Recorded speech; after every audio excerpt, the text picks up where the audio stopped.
And welcome everyone to this EU Clusters talk on STEP, Strategic Technologies for Europe platform. STEP is to reinforce, leverage, and steer EU funds, how to boost investment in deep and digital, clean, and biotechnologies. This is the latest in the EU Clusters talks organized by the European Cluster Collaboration Platform, ECCP, encompassing some 1,500 organizations on behalf of DG GROW at the European Commission. Our agenda this morning, we'll start with some news, and then we'll have the European Commission on STEM.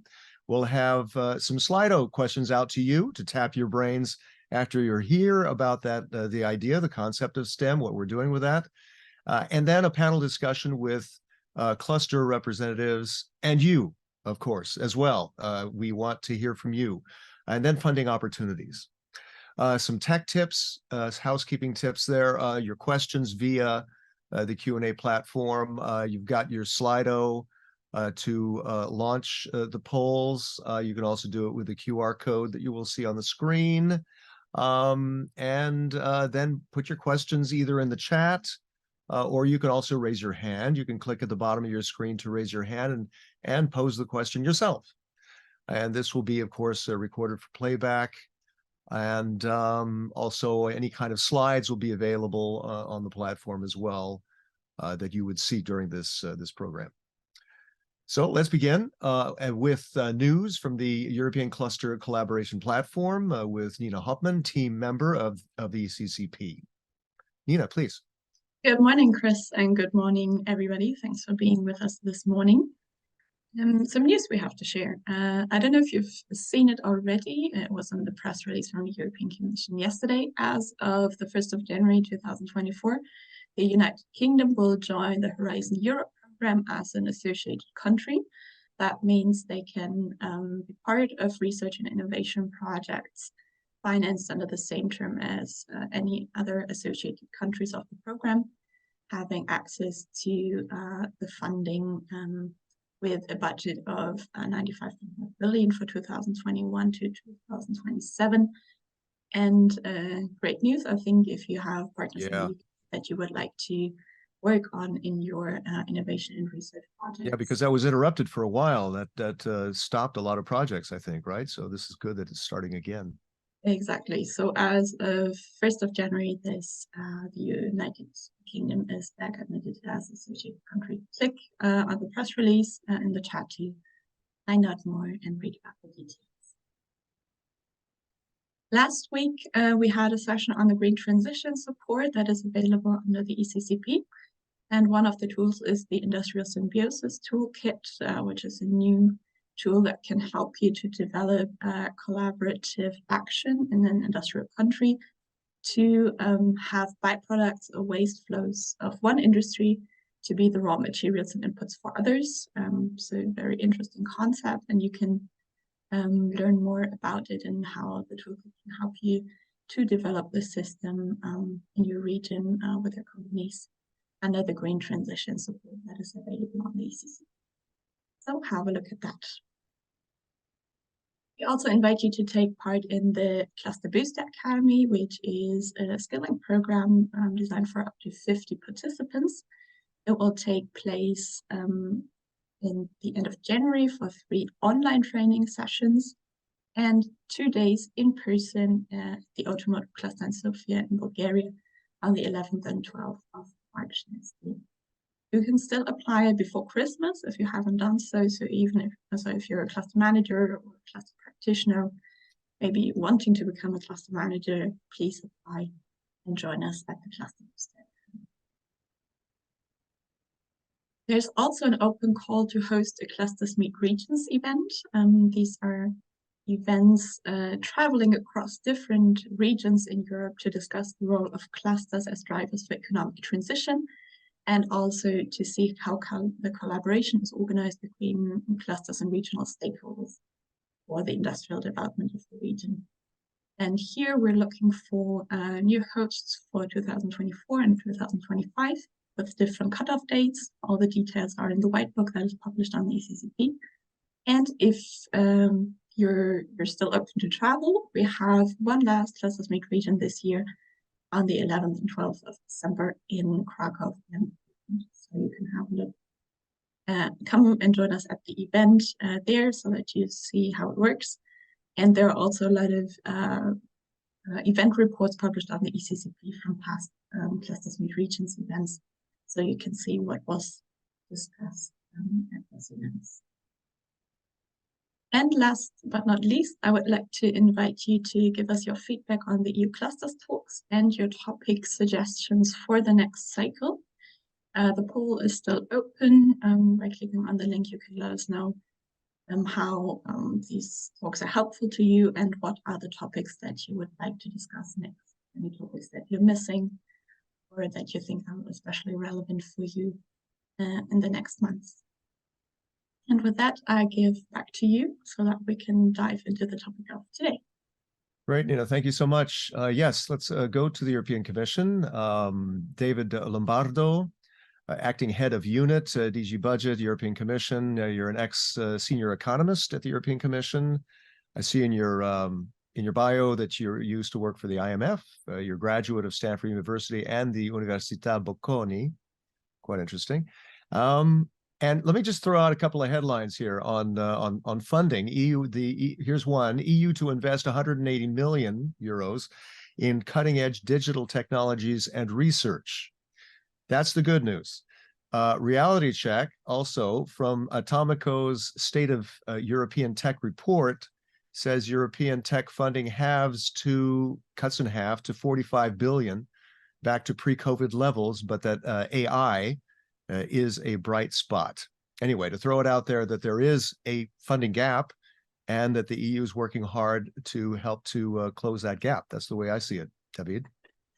Yes, thank you, Chris. Thank you for the introduction. Thank you for the invitation to this setting to introduce the members to this proposal from the Commission, this initiative, Strategic Technologies for Europe platform, STEP.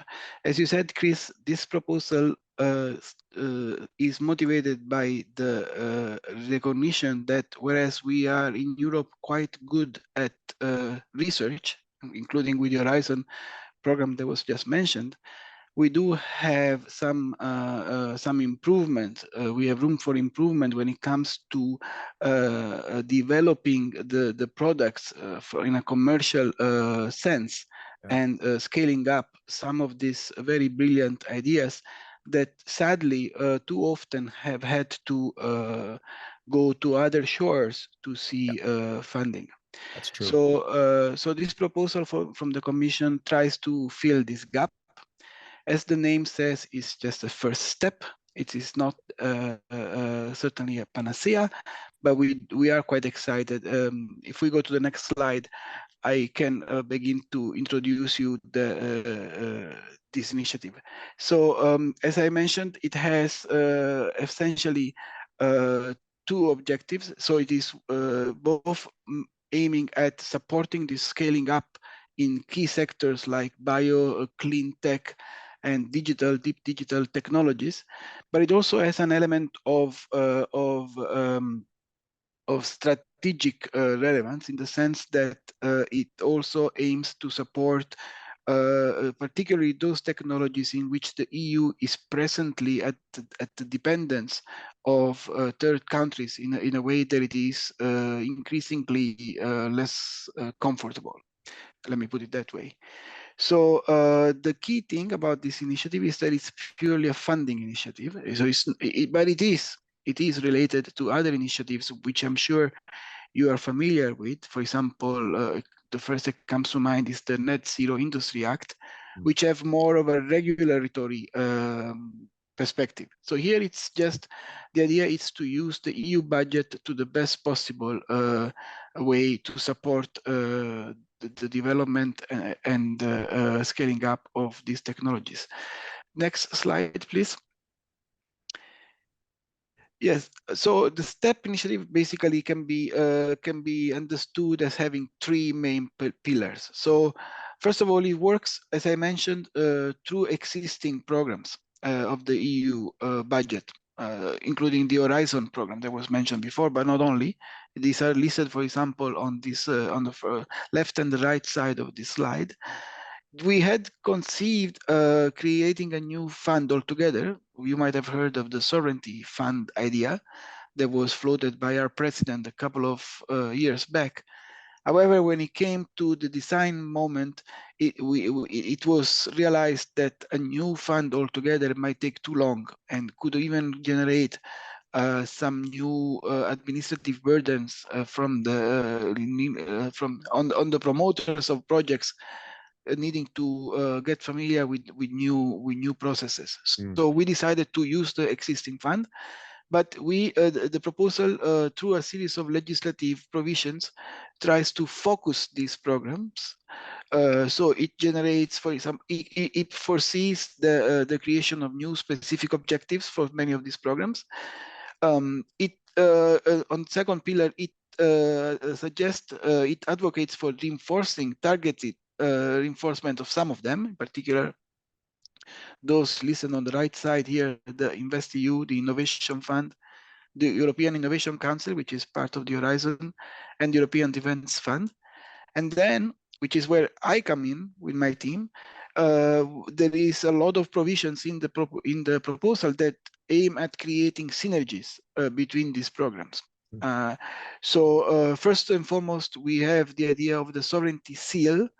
So projects that would qualify as meeting all the requirements of a call under one of these programs would get a sovereignty seal, which would allow them to skip some hoops, so to speak, when applying to the next program, so that this should facilitate accumulation and integration of funding across funding instruments. And we are also establishing a sovereignty portal, which is going to be a web-based information platform where we aim to centralize all the information about funding opportunities for the likes of you project promoters in these key sectors. And importantly, not just about the funding opportunities that the Commission directly makes available under its own programs, but also the funding opportunities that are made available with EU money, however managed by member states and regional managing authorities. So this is the novelty. David, if I can ask you, from what I read is that if you say you go for, you make a bid for one funding program or for one project, and you don't make it for any certain reason, you can still get that sovereignty seal to apply for other things, to compete for other things, right? So maybe you didn't get that one project or with that one funding, but you still have a chance with that sovereignty seal to get something else, right? Yes, if you're part of this one of these calls that will be kind of labeled as step relevant calls, and if you meet all the requirements. So if you don't get funded because of the budget being what it is in the particular call, you are nevertheless awarded the seal, which gives you privileged access, for example, to a regional funding opportunity. The important thing, Chris, here is that also the projects that do get funded can get the seal, and they can therefore get a bigger coverage of their costs through this accumulation. So for us, it's important to facilitate and make it smoother to combine funding across instruments, because there is no reason why these funding decisions should be so separate as they appear to be presently. Yeah. So then there is also a one-stop shop. So as it was mentioned, we have a task force set up now, which aims at facilitating the job of project promoters in terms of navigating through the labyrinth of EU funding opportunities. The task force will also support the member states, because they will have to revise their national cohesion programs, for example, or even their RRF, their recovery and resilience plans, to make more room for these STEP projects. And importantly, the the legislative proposal foresees some financial incentives for member states to do so. So if member states devote more funding to these critical projects, then they would get higher co-financing from the EU central budget, and they will also get larger pre-financing. Next slide. Yes, so I think this basically just repeats what I mentioned, that the three main tools that we have, we will have when the proposal will be adopted at our disposal to make the funding easier for these projects. So I think, Chris, if you agree, I can stop here. And I saw that there were some questions perhaps coming up in the chat. I haven't seen whether they are on the presentation, but I'm open to answer questions that might. That's great. That's great, David. Yeah, let's go to a little bit of Q&A. There's one I see from Anand who says, how is sovereignty seal different from the seal of excellence from the EIC? So that's a very good question, Anand. Thank you very much. So it is the sovereignty seal is inspired on the seal of excellence. The seal of excellence indeed is granted by under some directly managed programs and has the same idea. That is really to answer the type of situation that you imagined, Chris, earlier. So fund a project that is deemed to be good, but there is no funding for it. It gets a sovereignty seal, and then it can go apply for funding elsewhere with basically some recognition that, for example, it is a worthwhile and solid project already. So the sovereignty seal is similar, but there's the main difference, I think, is what I mentioned earlier, which is that it is also granted to successfully funded projects. And also, of course, it's more specific to the projects that have this sovereignty angle. So projects that have the potential to help the EU reduce its strategic dependencies on third countries in these three areas. But basically, the inspiration is exactly that one. What about what are the crucial technologies that are involved in this? Can you talk about that? This is a good question, Chris. As I mentioned, broadly speaking, we are talking about biotech, clean tech, net zero, but also technologies that, for example, help advance other goals of the Green Deal, like protecting biodiversity, for example, and digital. Now, the legislative proposal, I make two comments. One is that it is intentionally vague, in the sense that if you look at the proposal, it presents several examples of specific technologies, but just as that, example. So it does not purport to have an exclusive list of eligible technologies. And the other point that is even perhaps more important is that the proposal is, at the moment, under negotiation with the co-legislators. So the council and the parliament are looking at this proposal, and indeed the parliament has made its public its position in terms of the amendments that it would like to see. The council has not yet reached a position, and the negotiations are basically involved in the broader negotiations on the midterm review of the whole financial framework. But from what we are seeing, indeed, both the council and the parliament are wish to have changes or additions to the specific list of technologies that will be covered. So I think, to answer your question, we need to see what is the final. That's still in flux. Well, can I bounce these off of you? But I did a bit of homework on this. Deep and digital could include microelectronics, AI, cybersecurity, robotics, virtual reality. Clean tech would be renewable energy, heat pumps, energy storage, hydrogen power. Biotech could be pharma, medical, crops. Does that sound? Yes, indeed. You know, this DNA-based new medicines that are very promising. Yeah. The important thing, Chris, to flag is that the projects in these realms would have to satisfy one or two conditions, one of two or both. Okay. One is that they need to be very innovative and have a potential for a significant economic spillover for the EU as a whole. Yeah. And the other is, as I mentioned earlier, that they might help prevent or reduce our dependencies on third countries. Importantly, in these technologies that you mentioned, it is explicitly foreseen that projects that, for example, develop, that the whole value chain would be covered. So also, for example, critical materials that are necessary for one Oh, of yeah. these That's technologies would also be potentially eligible. Now, yeah. it's also important to say that it is in the nature of the initiative that basically, as I mentioned, leverages the existing programs. So in terms of eligibility, one would need to think that there is these general conditions that I just quickly mentioned about the STEP proposal, but also then ultimately the requirements and the provisions of the individual programs will continue to apply.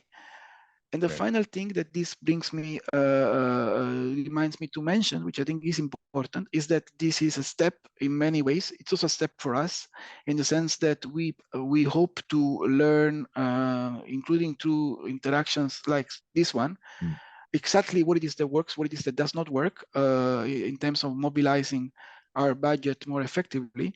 And we plan to learn and then use these lessons for the next financial framework, the next 7-year financial framework, Mm. which of course starts legally from 2028, but will need to be designed and prepared already in 2025. So Yeah. this it's a bit of a pilot exercise that we are conducting Good. from the perspective of the Commission. Yeah. Yeah. Yeah, as you say, this is these cluster collaboration talks are very much a two-way street. It's to give out Yes, information, but it's also to get the feedback from those who are watching and listening, to give the feedback to you.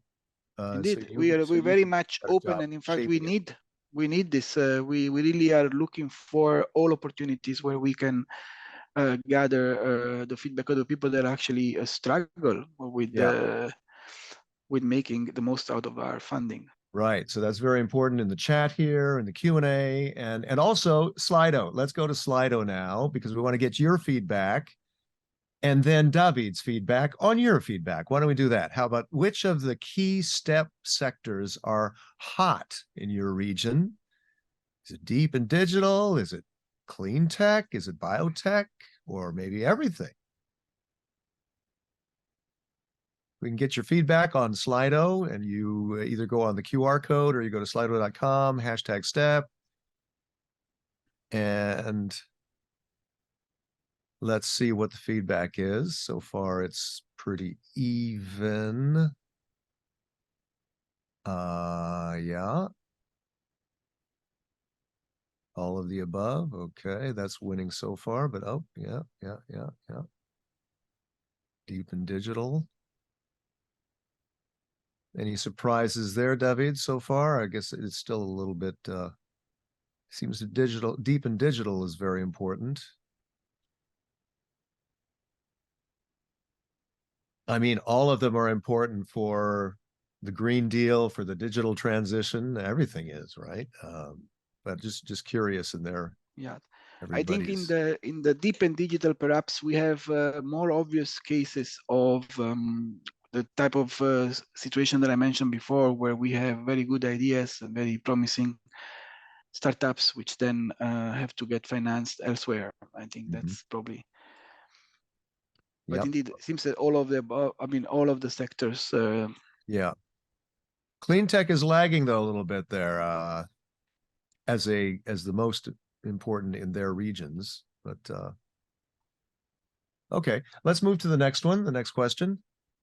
What kind of info would you like to see on the sovereignty portal? And this is wide open for you to put in the word cloud. What would you like to see in that sovereignty portal? This is still a work in progress. And as we're waiting for that, I see a question here for you, David, from Astrid. When will the sovereignty seal and the sovereignty portal be in place? What's your timeline on that? That's a very good question. So we, technically speaking, when the regulation will be adopted, so we expect that to be somewhere early in the first quarter of next year. Okay. I also want to be very clear that we are ambitious, but also realistic in the sense that we do see that these tools will be made available, but then will improve over time. For example, with respect to the portal, gathering the information from the member states sponsored calls in the regional setup is more difficult than you might imagine. And so that would take time. We require the legal basis to be adopted, as I mentioned, and then there will be some delay to get to compliance, to get to establish the technology so that we can exchange the data. But certainly we will aim at being known and being a presence the moment that the regulation is adopted. Hopefully soon. Although Okay. All right. I will I see. not hide that there has been some delay in the calendar of the negotiation. Okay. So soon is the best you can make it, right? Soon.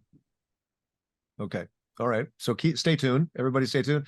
And then the elephant in the room seems to be the funding question. And of course, that's yeah, access to but there's also right, the decision tree jungle. That mystifies me. I wonder what that means. Does that make any sense to you, David? The decision tree jungle? I would interpret this, Chris, as saying that it is not easy to combine funding. For example, there are some difficulties because of the way that the laws, the basic acts are written, to combine funding after you have received, say, a grant from the Innovation Council to go to a regional program and get funded, because it's just not possible under the law, under the Basic Act of the regional programs, to present a request for partial reimbursement of the same expenditure. This is very technical, but I think the members probably are aware of these difficulties, and they might be referring to that. Okay. And this is certainly something that we want to look very closely and put it under our scrutiny. Yeah, calls from shared management, I guess maybe that yeah, that is indeed coordinate. the elephant. That is, I think, the holy grail of this exercise. Yeah. It's what is missing. And Chris, it's important for us to capture this information and to make it available, because ultimately 70% of our budget is used under shared management programs. So all the pictures that we currently provide, fragmented as they might or not be, are still only partial. They only capture the 30% funding they directly manage as commission. Yeah. Our DGs, our director, no, on the part of the project promoters. So I see something saying tool for searching funding containing not only European possibilities. Is that possible to put on the sovereignty portal, or you put only European possibilities? No, we have the ambition to only cover comprehensively the EU budget. EU budget. But of course, we there are of course in the Commission we have other initiatives. For example, there is the Invest EU portal, where project promoters can advertise their project, and this is something that does attract the attention of venture capitalists worldwide. But that is already available. I mean, we'd be keen to hear feedback as to how that works in practice.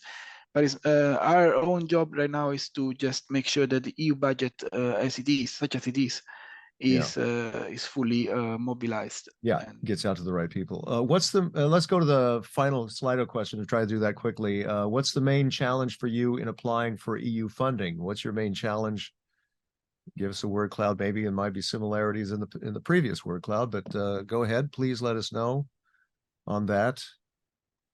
Sort of drilling down a little bit more on that that elephant in the room that was in the previous one on the funding. And we got that coming in. We're going to have 4 speakers today from all those techs.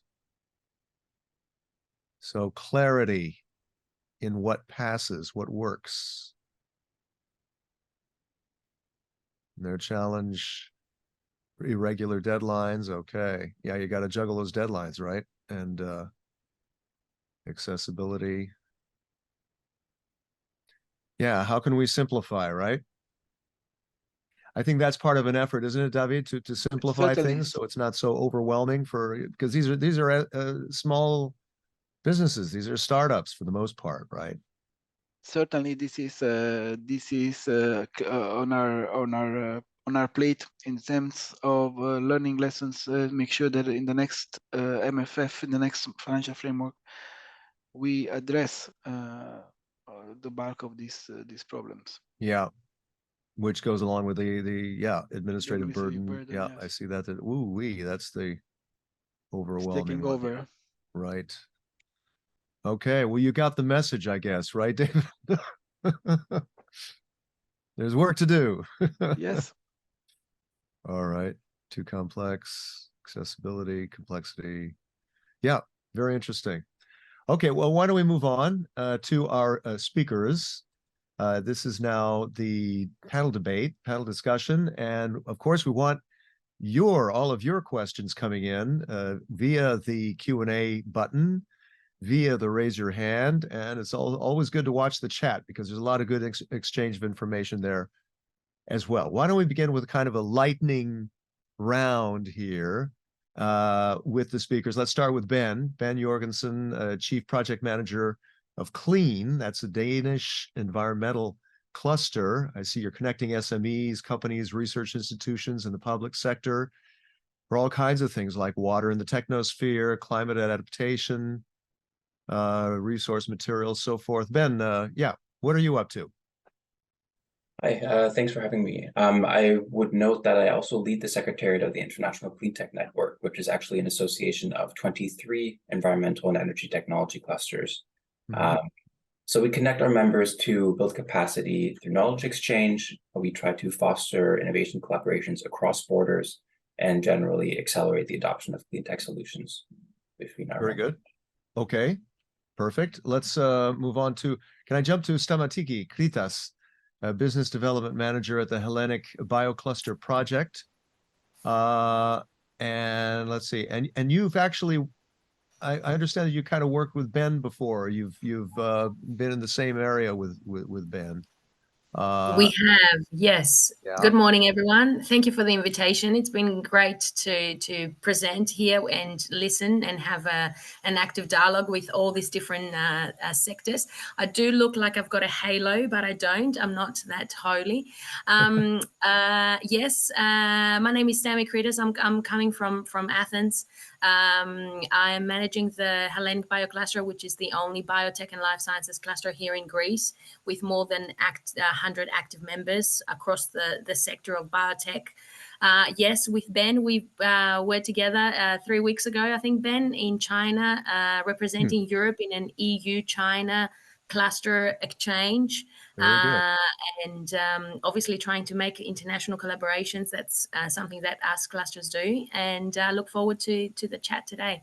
That's great. I see on your website you've got it says you do hot science, hip connections, healthcare. You work on healthcare, lasers, eye cryotherapy, telemedicine. Those are among the subjects you do. The sectors. Sectors. Yeah, very good. Okay, let's move to Mike Richardson. No, sorry, Elvis. Well, I see Mike, you're on. Yeah, sorry. Let's go to Elvis. Elvis Bajric. I'm going to go down the line. Business developer, high tech NL, Netherlands robotics. I like the one page on your website that says a robot and a doctor at your bedside, personalized help. That's a good Very one. interesting. Yeah. Yes, thank you for having me here, guys. Thanks for the invite. Yeah, my name is Elvis. I'm a business developer at Hightech NL. Hightech NL is like an association in the Netherlands. We have 4 focuses, 4 clusters, like we call them. One is semiconductors, one is life science, energy, and robotics. And I'm here on behalf of robotics. And the one you are mentioning is for the healthcare. So it's one of the projects that we are doing is healthcare. We try to develop robots, AGVs, etc., for the healthcare to help the guys who are working in healthcare. Yeah, I like the idea that it's not, you're not replacing anybody, you're just augmenting by offering more services at the same time. I think that's a great idea. Exactly, exactly. Yeah, let's go to Mike in Deep and Digital. Mike Richardson, Senior Project Manager at Optech BB, because BB is Berlin-Brandenburg. I know that well. And you work on photonics, optics, microsystem technology, quantum technologies. Is that right? Absolutely. Yeah, I represent Optech BB represents over 135 institutional, SME, and large companies in the Berlin-Brandenburg region. And something we're really proud of is that we are one of 3 regions on the entire planet where you can actually go from concept to high-scale production for photonic devices. The other regions are Silicon Valley and Hamamatsu, Japan. And so I'm really honored to be here to share information and to learn. So thank you so much for the invitation. Great, super. Okay, let's go back to Ben now. Ben, let's talk a little bit more about a project or 2 that you're working on. Sure. So we've actually been approached by a large heat transfer technology company, which is quite relevant for some of the technologies that were listed under the plan today. What's interesting is that they work a lot with PFAS, which is something that will be potentially phased out under forever chemicals. Yeah. Right. Yeah, exactly. I mean, this is a problem for a lot of big industrial companies. Yeah. How to replace them? Yeah, impossible. That's how they see it.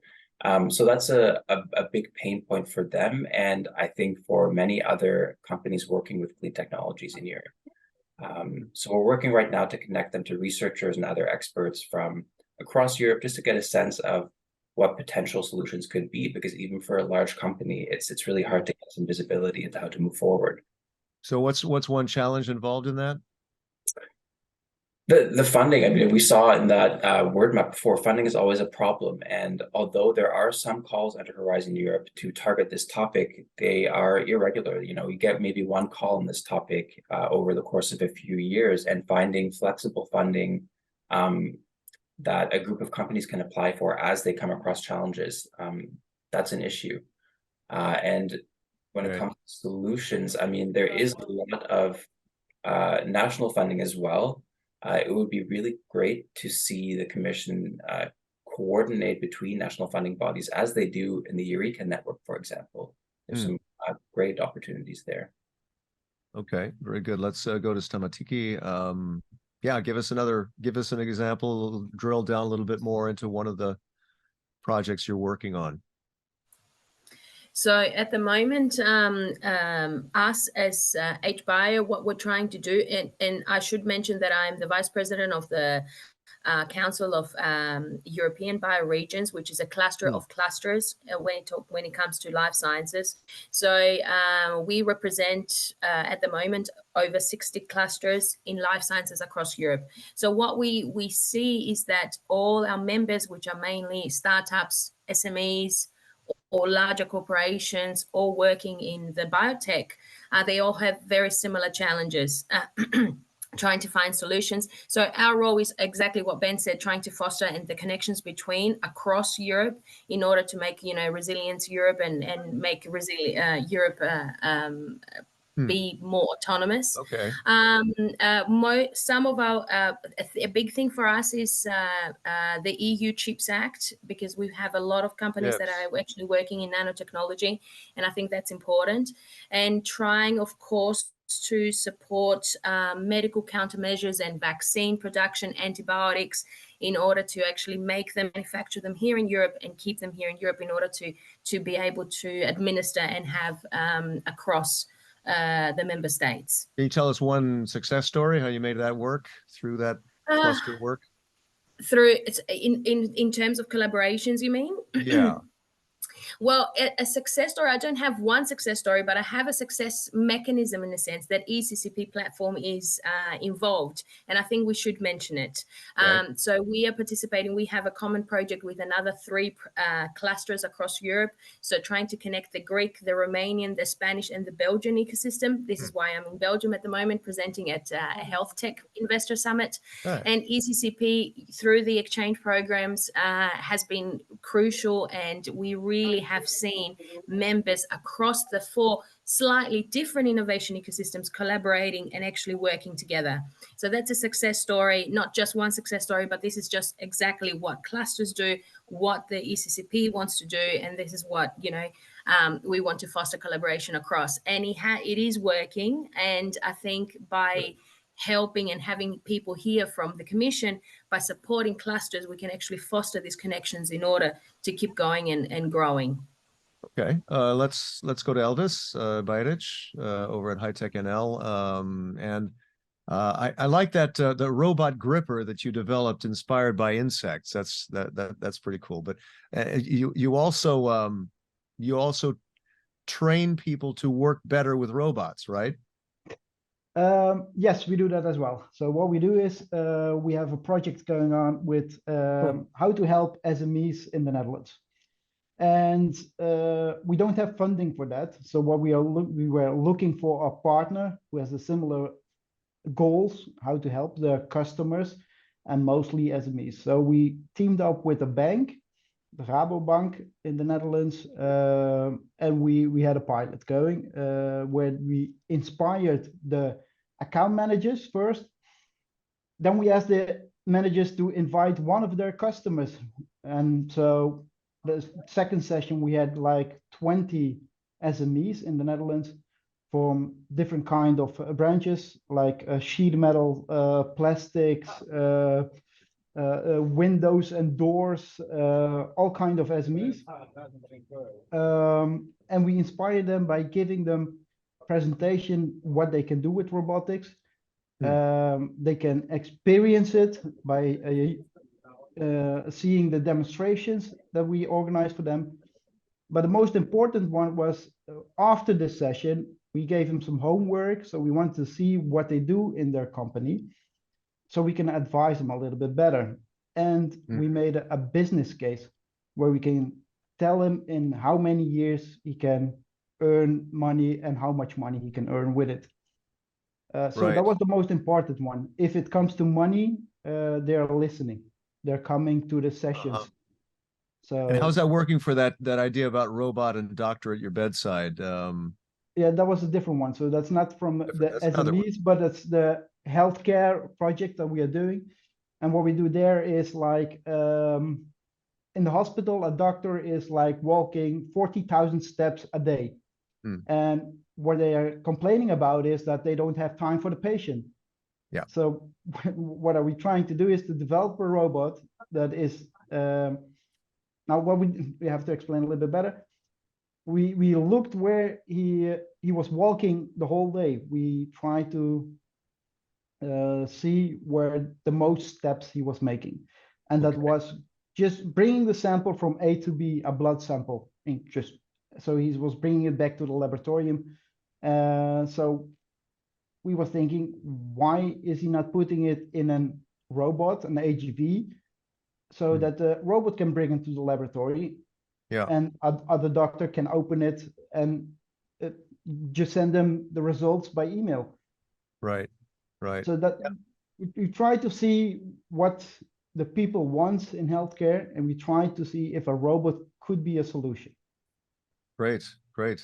Okay, let's move to Mike and a little bit more maybe on a certain project and maybe the bottleneck you might face in making that happen. Okay, well, the specific project is that we leveraged regional funds. So we created a consortium with Poland and Lithuania to address the need for the future workforce. So we want to propose, first of all, we targeted a regional funding mechanism instead of a pan-European, and we had great success with this. It actually was pretty quick from submission to actually getting money to run the project. So we completed the submission. We were working on that around February this year, and we got capitalized in September. So we have a running project. So bottlenecks, though. So our project is to educate graduate students in photonics about entrepreneurship.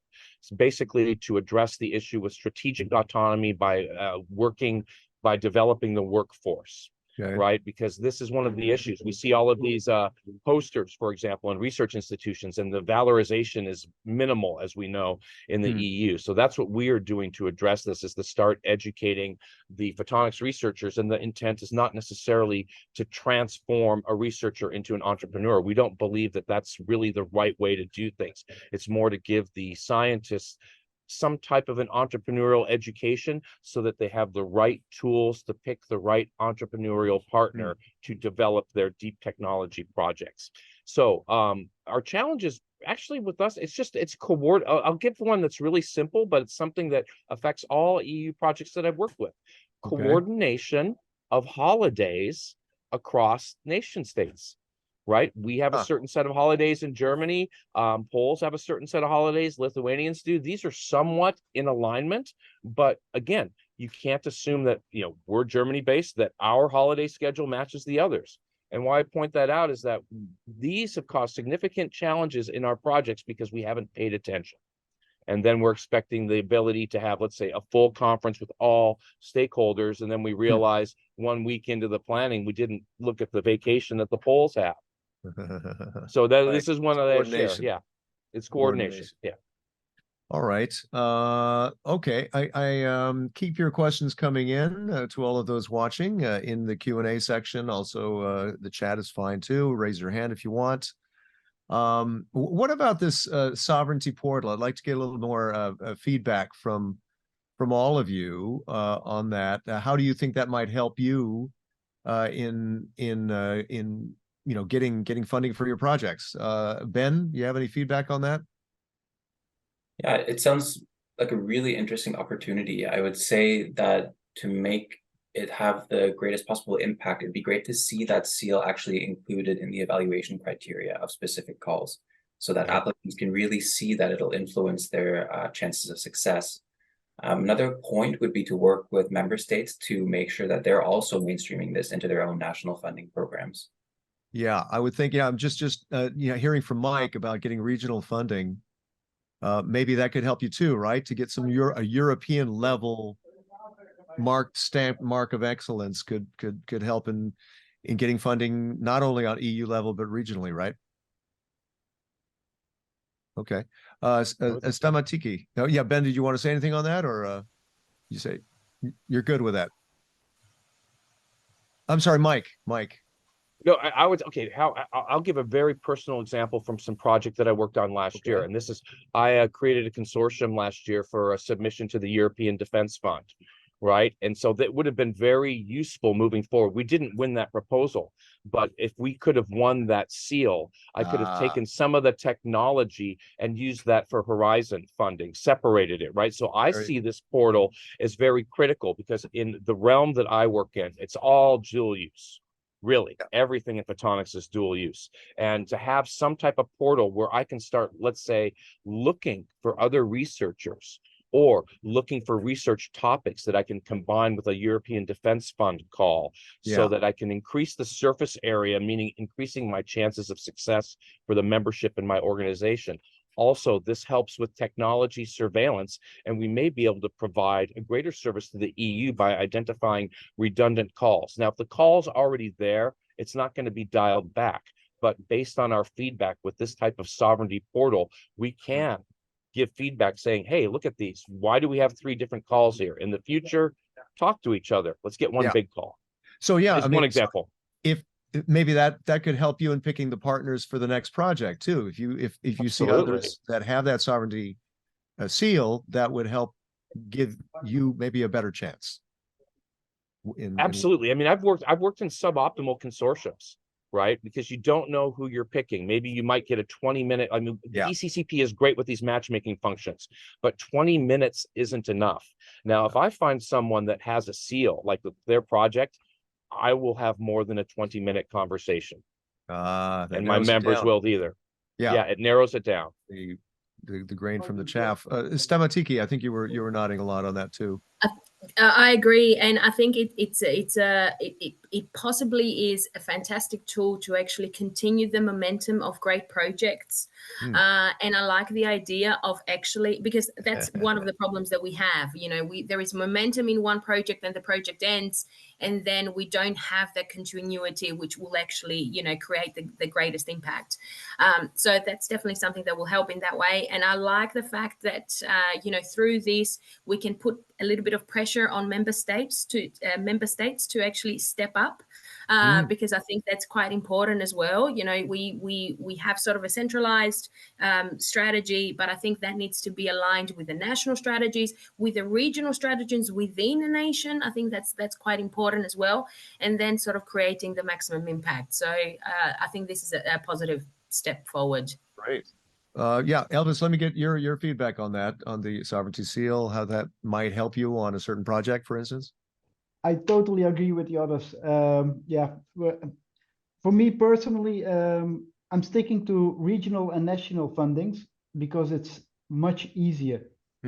I know in the Netherlands, I know which universities are working on which projects. I know which partners or companies I need to involve to solve the problem. So that's much easier to go into projects. If we look to Europe, to be honest, I don't know all the partners. I don't know who's working on which project and who's needing where or what kind of help. There is a lot of people who can probably solve it, but just you don't have the connection. You don't know who is going for which projects. Yeah. So if that can help in some kind of a portal or to connect each other, I guess that will be helping a lot. And also, if you get European fundings for projects, it's going to be much easier also for national fundings. Yeah, that's very interesting. Let's keep your questions coming in. I can see one coming in too here from Servet. This is for David, actually. If you can put your camera on a sec.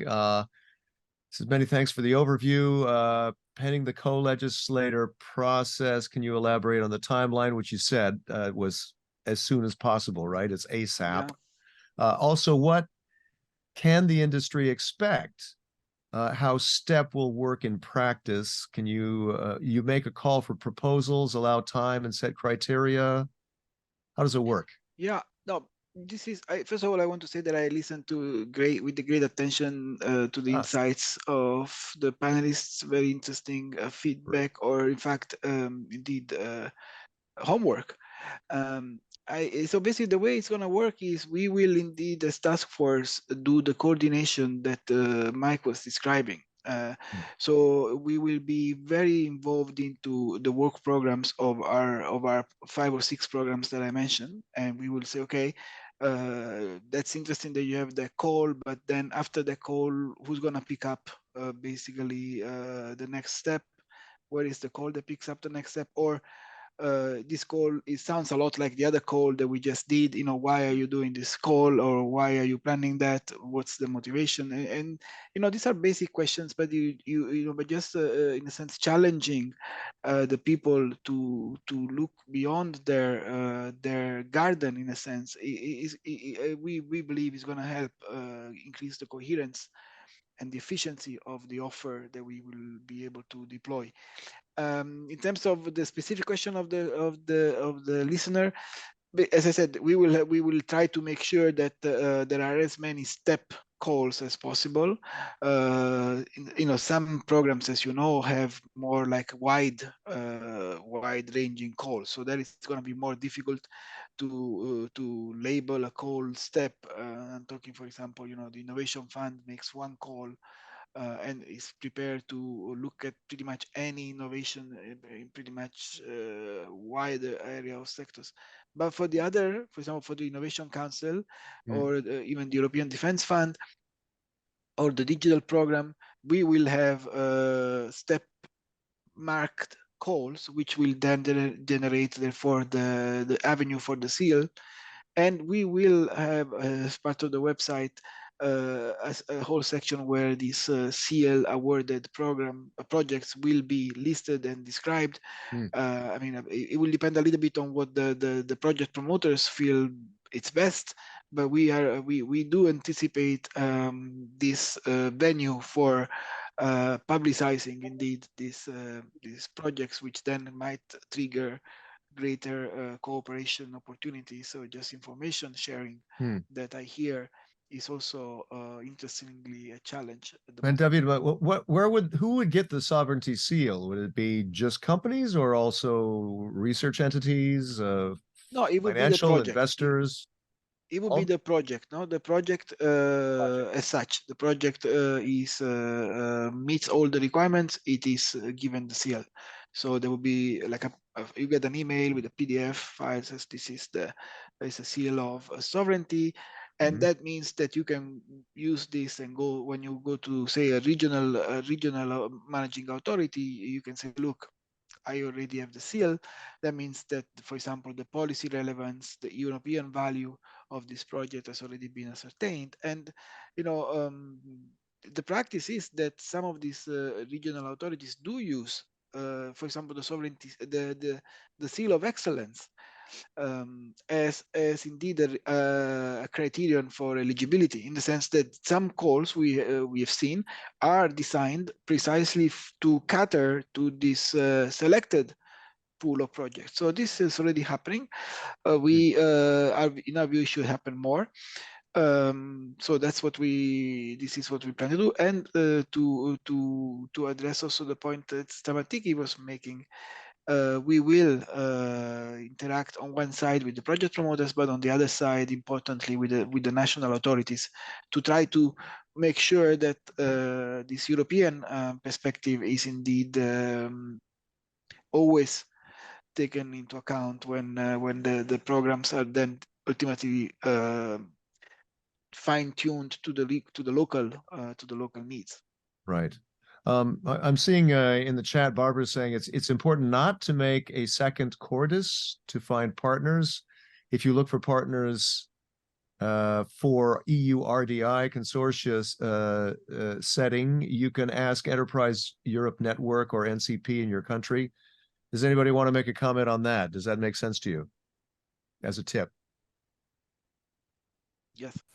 Okay, sorry, go, Mike. Stamatiki, go ahead.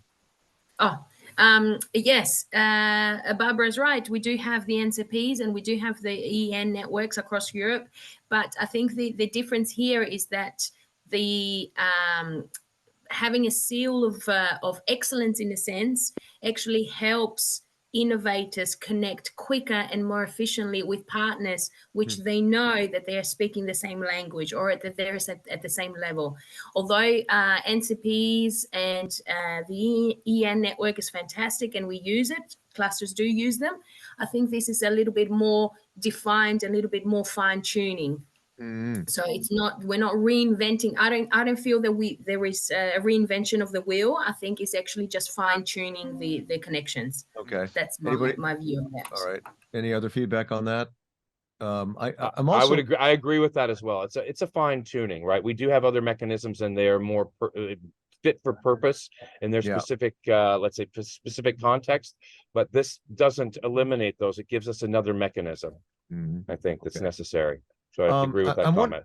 I'm wondering with the sovereignty seal, obviously it's going to be it's going to help you on the EU level, I guess, and regional, local. But what about with the private sector, private investors? How much do you think that's going to help get that private funding, which is really the lion's share, right, of investment? Any feedback on that? How much do you think it might help with a sovereignty? Significantly once we map it to how private investors would, map it to their analysis and their standards. What we're doing is we're providing a standard certified by a state body, basically. And so if I can present this to investors, especially with deep tech, right? I mean, my big challenge is just trying to explain, like a Josephine junction or quantum text, right? I'm in this realm and I'm spending a lot of time storytelling. So by having something like this, it gives me an added point of leverage to engage an investor. It's not a one thing, but they can say, look, Mike, I'm overloaded with the tech. I can say, okay, let's take a break from the tech. Let's go to project excellence. This team knows how to put things together. Oh, Mike, that's just your opinion. No, it's not. No, it's the EU's. And that changes changes the dynamic there. Completely changes it. and it makes you more serious. And where this is really critical is with startups. Okay, because they're trying to get legitimacy. They might have one MVP, right? So anything we can do to add legitimacy to especially a deep technology startup, yeah, is helpful. Yeah, it beats the skepticism there might be among investors. Ben, you raising your hand, also Stematiki after Ben. Yeah, I think the connection to the EIB's advisory hub will be very important here. They have a lot of expertise to contribute in helping projects and startups, for example, mature themselves to a point where private funding would actually make sense. It'll also be really important to be very clear about what the label means, what it's actually signaling. So what kind of analysis has been done prior to giving that label. Yeah, that's true. Maybe it has to be a nice logo too, that appeals to the eye. That something to figure out, David. Stamatiki, please. I think it's important what said. I totally agree with Ben. What does it signify? What are the metrics that are making this seal important for everyone who gets it? But on the other hand, I think in a European level, we are still away, a little away of convincing big VCs investing a lot of money, especially in biotech. And although there are tools that have come up and they're helpful, for example, EIC Accelerator, where you can actually have equity together with the research money from the Commission, I think we still we're very conservative in Europe. So the European funds are a bit conservative. They're a little bit more. They're not taking the Risk risks averse, that maybe, perhaps right? Yeah. Exactly. That's exactly right. They're not like the VCs we see in the States, especially in the biotech, where they're investing a lot of money on, the promise that something might be great in the future. And I think this is a mind shift that we really need to do, definitely in life sciences. So we are trying as clusters to actually re-educate the VCs, but perhaps having a seal that actually signifies or highlights the good cases, maybe it will be an easier way to convince them to take the risk that they need. Can you give a concrete example of that? I mean, because I see you working in lasers, eye cryotherapy, telemedicine. Is there one concrete example where you think a sovereignty seal would put you over the top when it comes to funding? I think when it comes to drug discovery, which is quite important, we want drug discovery to happen in Europe. We do have drug discovery in an academic setting, so we are going up to a point, and then we're losing it away from Europe. Somebody picks it up away from Europe, it becomes a successful startup, it goes to the States, and then it becomes a drug. I think that's a very common example that we see in our field. So if we can have something that highlights good science excellence, which is, by the Commission with specific KPIs, so the VCs know exactly what they're getting for, then we can actually all work together in changing the mind and actually starting to invest. So we can keep it here. We can do drug discovery, drug development, drug manufacturing, and it'll be all in Europe. Okay, we have a skeptic here, Monica, who says, I would like to comment on the sovereignty seal. For me, it is just multiplying almost the same instruments in the EU, awarding the project like in the seal of excellence. Multiplication makes the whole system more illegible and complicated. The system is already complicated. The seal of excellence is not well known for everybody. Anyway, it goes on and on and on. It could be sufficient to remodel, reconstruct the seal, and put the resources on the optimize and promote the SOE. I don't know what David, maybe some feedback, and if anybody else wants to talk about that. But that's certainly feedback that we take very seriously. We are trying to design the sovereignty seal in a way that does not use a lot of the resources. So in some sense, once you meet all the criteria, including for a word in the calls, then you would get the seal automatically, as long as the call is in fact a step call. So the effort will be in the drafting of the calls, in the identification of the call. And also, I think it's fair to say that the seal of excellence is in some sense still untested. It's a new development, it's a new tool. As I said, we do have some cases where it has been actively used to combine funding in some regional programs, for example in Poland. But I think it's fair to say that we still need to evaluate the seal of excellence as to how impactful it has been. We still think that the problem that we start from is real, so that we run the risk of having too much fragmentation. We probably have too much fragmentation in our budget, and so we need to find ways to address that. We for many reasons we cannot have a single funding instrument that would have no fragmentation. So we have many, some of them are specialized. We do need to look for ways to make them talk to each other and help each other. So maybe this one is not the right one. Let's see, but we think it's promising, and we will try to get all the feedback that we can and the inputs so that we design it in a way that makes sense. Okay, I got 1 more minute left. Anybody? Oh, Mike, go ahead. I see it as evolutionary. I mean, yes, it may, in some ways, it may add complexity, but having worked in these programs and submitted, right, I don't see how you're going to change anything with the European Defense Fund. That's not saying anything bad. They have very well structured programs and processes, right? So to go in and change these different funds, I'm agreeing with what David and the Commission is doing on this. It's adding another structure on the outside. It may add some complexity, but I guess that depends on your perspective. For what I and my cluster are doing, it's actually going to reduce complexity because it gives us a tool to help focus. Okay, great. I got a quick question from Servet. Again, a general question on the need to increase the scale up in Europe, competing with other regions that attract the scale up like US's IRA, Japan's circular economy. Is there a study done how other regions go around scaling up? We have good examples in some EU member states, but it falls behind other regions. Is there a study available? That's to anybody, if anybody's aware of that, on scaling up. What do you mean by scaling up? Is scaling up financial success? Is scaling up increasing employees? I mean, market share? We need to be specific on that. Yeah. Servet, if you can throw one more thing in your in that chat to let us know specifically. Stamatiki, your feedback. And I think it's important to say that in countries, for example, like Netherlands and Belgium, there is a strong national strategy to support scaling up.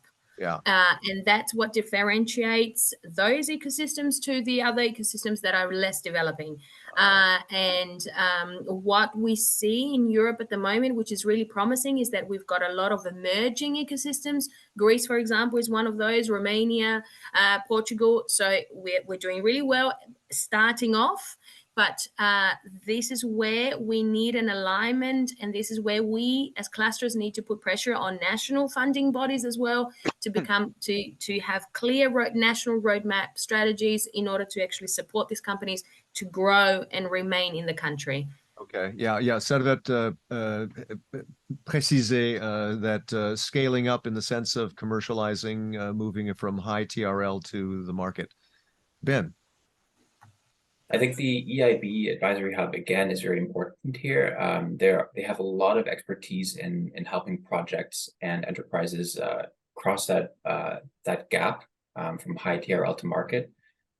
So the amount of support could be scaled up there, and also the accessibility. I know many of our stakeholders don't even know it exists or how to access it. So that's a problem. Sure. Quickly, Mike, you put in the chat photon delta in NL. Is that an example of scale up?